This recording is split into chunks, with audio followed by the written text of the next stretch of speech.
Welcome to Political Business. On today's podcast, we're looking at Trump's comments on Greenland, the Davos World Economic Forum and what that means for business, and politics is taking over our lives more than ever. And we're also going to be looking at what's happening here in London and also some extra insight, policy insight into what's going on in housing delivery in the nation's capital. This week of all weeks, we cannot ignore the President of the United States, Donald Trump, and particularly as he heads to Davos in Switzerland today for the next installment of the World Economic Forum. Lots of people talk about Davos, as it's known as a shorthand, the Swiss town that it takes place in, as a kind of, the global elite convening for their conference. Politics doesn't usually predominate Davos the way it is this year, and that's because Donald Trump is going for the first time. And I'm told that the US delegation has taken over a church, which is usually used by corporates at Davos, to kit out what they call the USA House. It's the hot ticket to get to events at the USA House this year, and literally where some of the meetings will be taking place of global leaders who will be going to Switzerland to talk about Greenland, which we'll come onto. So literally, people are going to be going into a converted church in Switzerland to bend the knee at the altar of Donald Trump. And it's taking place against the backdrop of some pretty explosive comments around Greenland recently. It does seem that Trump has chosen 2026 to be very much more muscular and interventionist in American foreign policy, which really kickstarted with Venezuela on New Year's Day. But the Greenland situation is causing huge ruptions, I think, both domestically in American politics, but also internationally. And we'll unpack that in a little bit more detail. But headaches for Keir Starmer as Prime Minister, headaches for NATO allies, to the point where the president was publishing text messages from Emmanuel Macron and Mark Rutte over the past couple of days, sort of giving a little insight into how diplomatic relations are going with some of these key countries. As you said, Davos historically, big thing about business. That's the focus. The great and the good get together and decide, the outcomes of what the various policies and the platform should be in the direction of travel, the challenges. But of course, the Donald's doing what he does best, which is light a touch paper before he goes, arrive, and then take over the whole show. So, but Keir Starmer's not going to Davos, I'm told. Why is he not going, Kevin? That's right. Because Keir Starmer believes in cabinet government, the Chancellor of the Exchequer will be taking the lead of the UK delegation. In fact, she's speaking today, I believe, this morning. There was a suggestion that Keir Starmer might go in order to talk about Greenland, but it's been decided that actually he won't go. I guess for us, what's important is what does Greenland and macro politics mean for the economy and for business? And a very interesting insight yesterday from the governor of the Bank of England, who was before Parliament, and he said, what lots of us were thinking, which is best made plans. But actually, if the tariffs do go ahead, or even the fear of tariffs, and of course what President Trump has said is that there will be a 5% tariff, I think, for the beginning of February, if the UK and others don't move on meeting his demands on territory in Greenland, moving to 25% later in the year. But that would hugely knock UK growth off target. It would massively poleaxe the government's economic forecasts, and therefore, it impact individual businesses and sectors. I was chatting to someone in the Treasury yesterday who said there's already contingency planning about what would it mean for car manufacturing in particular. We're a huge exporter, but particularly premium cars, go Land Rover over to the United States. A 25% tariff would pretty much rule them out of the market. Let's remember, of course, tariffs are essentially taxes paid by importers or exporters into a country to the government. So they have a choice to make. Do they pass that tariff on, that 5%, that 25% to the consumer? Jaguar Land Rover in particular, hugely important to the West Midlands. They had a tariff disruption last year. They had a disruption due to a cyber attack at the back end of the year. there are real concerns in government about what these tariffs, or even now the potential threat of the tariffs, could mean for JLR, but all for other sectors too, pharmaceuticals being another major one. And of course, if we enter a potential trade dispute with the US, and even if we don't levy our own tariffs, the fact the European Union's looking to use their economic heft to launch a bazooka, as was described, of countermeasures against the United States, we could get caught in a global escalation, which would have major impact on our economic prospects this year.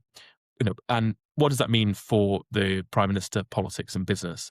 I was chatting to somebody in Number 10 about this on Monday, who said the Prime Minister is very keen to make the link between one of his top 3 priorities, the cost of living, and his international work, i.e. a more stable international environment leads to a better economic future for the UK, and leading through to immediate impacts on people's pockets and the cost of living, whether that's peace, reducing energy costs, or whether it is trade deals leading to lower tariffs, leading to higher sales and better wages. Of course, this is that in reverse. So it really is dominating the government's attentions in the coming days. So what happens in Davos this year is probably the most significant politically, I think, that I can remember in my lifetime. Usually Davos is where people go to be seen. It always reminds me of of Succession, the excellent TV program, of corporates walking around. But this year, I'm told by people on the ground in Davos, there's this weird kind of coexistence of tech bros and corporate advisors talking about the future of AI and managing change and all the things that people love to talk about at a macro political globally level, and the hard politics of the US administration. For those who are involved in UK politics, someone describes it as like party conference on steroids. But I don't think anyone will be talking about anything coming out of Davos other than the impact of the President of the United States and the US delegation there. I think this does present some real challenges for Keir Starmer's foreign policy and his approach to the president to date, and we've seen some of that play out this week. It was pretty clear over the weekend there was cross-party consensus from the likes of Nigel Farage and Kemi Badenoch, as well as the Prime Minister, that it was wrong for the president to threaten tariffs on allies merely for supporting the sovereignty of a nation state. But Starmer does a press conference, doesn't really criticize the president in very strong terms. Press conference, I thought, was very measured. It was almost a continuation of, we don't really like this, but we still want to be friends, but I do need to acknowledge that this is a problem. And of course, within 24 hours, the president does what he does best, lashes out in all sorts of ways and tweets that the United Kingdom is stupid, that Keir Starmer's been an idiot for giving away the Chagos Islands, something he never supported at all, despite there being quite a lot of evidence that the US were okay with it, if not evangelical about it, just a few months ago. It just shows you that the president's total volatility can just upend anything that any domestic politician wants to talk about, particularly the Prime Minister. But I think you see there was a speech in Davos yesterday by Mark Carney, who's obviously taken a much more muscular approach against Trump in light of his own constant tariff threats. You saw Emmanuel Macron talk about the need for European unity and strength against the president, whilst also treading that fine line. They're all there to kind of try and see the president, have 5 minutes with him whilst at Davos to try and simmer this situation down. I think this starts to shift the conversation, particularly say in the Labour Party, but in the UK at large, to give licence to a conversation about further cooperation, integration with the European Union. It's very clear that the key political choice that London has to make, regardless of who's Prime Minister and which party's in charge, is can we afford to have a distinct position from that of the European Union? Can we be an Atlantic bridge, or will we just get crushed between two giants? Closer to home, of course, what we saw this week was Reform learning or demonstrating some humility and cancelling a press conference yesterday about the supposed conversion of a defection of a Labour figure, not a member of Parliament, a Labour figure to Reform. That had to be pulled because the President of the United States dominated the airwaves, demonstrating Reform don't 100% just take the media agenda. And of course, it's under a week since Robert Jenrick defected to the Tories. Nathan, you've got some views on how that's playing out in the Tory party and how the ripple effect's been seen across the right. Yeah, I mean, when we recorded this last week, we were, at the time of recording, Kemi Badenoch had kicked Robert Jenrick out of the Conservative Party for indisputable evidence that he was about to defect. And by 5 p.m. that afternoon, at a slightly chaotic press conference where there was one point, I think, where everyone was wondering whether Robert Jenrick would actually turn up at this press conference, he did finally cross the floor, although I'm told it's not actually crossing the floor if you're in opposition, but he joined Reform, shuffled across the opposition benches to sit with a turquoise tie and a turquoise rosette, and has become evangelical for Reform ever since, doing rallies in Newark and elsewhere. Now, I think there are essentially two schools of thought about this within both the Reform Party and the Conservative Party. One is this is another signal of momentum for Reform. You can no longer levy that this is a one-man band, that the Tory party is dead, and that all of the people who had any kind of communication skills or intellectual heft have moved over to Reform, and that momentum is unstoppable. For reasons that we spoke about last week, I think that that's slightly overstated. But nonetheless, that is a view. And of course, we had a London Conservative MP, and Andrew Rosendale, long been on the right of the Conservative Party, has moved over to Reform as well. So you're starting to see this trickle effect of those who have been on the fence for some time moving over. And the school of thought is Reform have unstoppable momentum, and therefore it's great for Reform, brilliant for them to have all these people above and beyond just Nigel himself and a couple of others. And, the flip side is Reform is now being dominated, frankly, by a load of people who either couldn't get to the top of the Conservative Party. Don't forget, it was only a year ago Robert Jenrick was trying to lead the Conservative Party, and I think most people believe he would still be in the Conservative Party had he been given the top job. So he's moved over to Reform and admonished his colleagues and everything else. So a lot of people are saying, well, that's potentially a good thing, that the Conservative Party is losing a lot of people who either couldn't get on or weren't given a peerage or were never going to be asked to stand again to be MPs as a Conservative. I think to that extent, Kemi has been playing her hand well. So the two schools of thought are Reform, unstoppable momentum, or Reform is basically Tory Party 2.0. A couple of polls we have had come out since Jenrick's defection have not shown a huge increase in Reform support or a massive decrease in Conservative support. And it may well be the public can still, is not really cared as much as us politicos care about this, and the jury's still out on where they see this. But what it does do, I think, is give Kemi Badenoch a moment to stamp her authority completely on the Conservative Party. And ultimately, I think that will determine the success or failure of the Conservative Party for the years to come.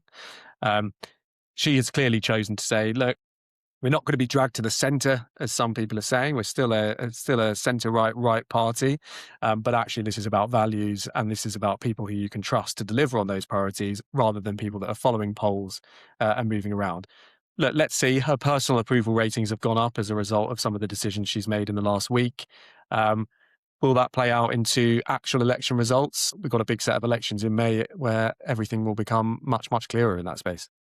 Yeah, I think it's, I think personalities aside, I think what we're actually starting to see here is a definition on the right between Reform, which is a party of blowing up the institutions, so radical right party, and the Conservatives, who fundamentally are about traditional conservative evolutionary politics. The big dividing line being the answer to the question, do you think Britain is broken? Robert Jenrick, Nigel Farage say yes. Kemi Badenoch and sort of old school Tories say no. That's quite a stark ideological divide. And what that means is they are appealing to a different constituency. I think actually longer term, means that there's less likely to be a deal between the two parties. There could be a post-election deal, but basically very unlikely ideologically there can be a pre-election deal. They'll be fighting over different voters who are floating between the two. That definition is not unhelpful for the Conservatives. I'd argue it's probably unhelpful for the overall right, however. So I think, as we always say, it's a long time to the next general election. But I think this kind of clearer ideological divide on the right, making it difficult for a deal between the two, could mean actually ultimately those two cannibalize each other without a deal at the next general election. I think that's more likely today than it was a week ago. And of course, that has an impact for business, for the economy and the ballot box. The Tories are not dead. They're not dying. Reform is on the rise. The Libs are somewhere in the background. Plaid Cymru are on the up in Wales, and the SNP, are potentially on the up in Scotland as well. So it's never a dull moment in UK politics, never mind what's happening in Greenland. And I think any further defections from the Tories will just hammer home that divide. If the Tories lose any more MPs, it'll be on that Britain is broken question. Yeah. Now, whether the electorate think Britain is broken, that's for them. But for Westminster to actually start to define along those lines, I think it's a fascinating moment. And of course, we carry out as at Lowick Kedri a series of focus groups throughout the year. At the moment across London, I sat in one last week. The generic defection did come up, but it wasn't by no means, that wasn't actually the key topic of conversation at all. People wanted to talk about how safe they felt, the cost of living, and whether or not they could afford housing. And actually, it's a real reminder to those in the Westminster bubble, but also the media bubble too, and therefore the business people that listen to that and consume that media, that real people are talking about the bread and butter issues. It's fair to say, at least in the London focus groups we sit in on, Labour's not a done brand. And in fact, comments in last week's focus group pretty sensible. It's been 18 months. A lot of the stuff they said they do is happening. Give them a chance. The Tories were in for 14 years. What is clear, however, whilst the Labour brand and actually Labour and local government is doing relatively well on the doorstep in London, the public are done on the whole with Keir Starmer. They don't think he'll be the Prime Minister at the next election. And once we've talked about at the Westminster level, parliamentary level, what happens when you lose that authority. I think that's filtered through to the public, or indeed may have started with the public. Interesting insight too, from when I was in, crime is still a major issue across the capital. Both, I was in outer London, Nathan, you were in inner London, you're going to talk about in a sec, but the fear and the fear of crime and the actuality of crime is a real challenge, and people do, on the whole, lay that at the door of City Khan. Yeah, and again, it's interesting us talking about this, the inner London, outer London. I expected there to be some really significant differences in the way that people were feeling on some of the key issues. Actually, not at all. There's so many similarities. Crime tops the list of issues, as you say. They're very unhappy with the Mayor of London as well, it's fair to say. I think there is a view, you almost have to separate out the different strands of Labour and then Labour politicians within this, because there is quite a lot of, and focus groups, we should say, are, they're a snapshot of people's opinion at the time that you do them. So they don't have to be completely consistent in their thoughts. But essentially, it's Labour government probably hasn't had enough time, although there was quite a lot of commentary of, but I can't think of a single positive thing that they've done in the one that I was sitting in. And then what they did to pensioners came up a couple of times as a comment. Fair to say these were a few months apart. So mine was last week, yours was back end of last year. Yeah. The other thing is they're a mix of voters, people who voted Labour last time, people who voted Conservative last time, people who didn't vote last time, Reform. So it's a real mix of people. So you had that on the national level.